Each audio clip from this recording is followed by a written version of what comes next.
आणि यानंतर आपण पुढची बातमी पाहूया। श्रीकांत शिंदे यांना कल्याण लोकसभेतून तिकीट देऊन मोठी चूक झाली असं वक्तव्य उद्धव ठाकरे यांनी कल्याण लोकसभा मतदारसंघाच्या दौऱ्यादरम्यान केलं होतं आणि त्यावर एकनाथ शिंदेंनी आज प्रत्युत्तर दिलंय।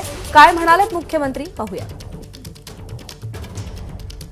काही वेळा निष्ठावंत शिवसैनिकांना नाकारून यांच्या घराण्याशिवाय मी उमेदवार दिली, ती चूक माझी आहे, पण मी केलेली चूक तुम्ही सुधारायची आहे आणि यावेळेला मी पण ती सुधारणार आहे। काही वेळेला निष्ठावंत शिवसैनिकांना नाकारून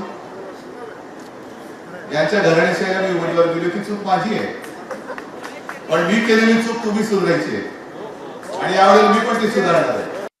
घराणेशाहीचा आरोप केलाय। कल्याण लोकसभा मतदारसंघात श्रीकांत यांना उमेदवारी दिली होती, मोठी चूक झाली म्हणतात उद्धव ठाकरे। तेव्हा पक्षाची गरज होती, एक तरुण चेहरा, उच्च शिक्षित चेहरा त्यांना हवा होता आणि उलट श्रीकांत शिंदेच्या उमेदवारीमुळे पक्षाला एक त्यावेळेस जागा मिळाली, जागा जिंकली आपण।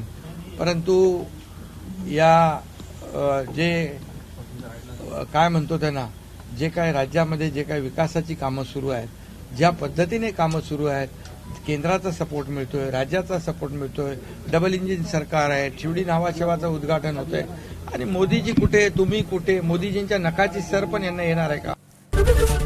एबीपी माझा, उघडा डोळे बघा नीट।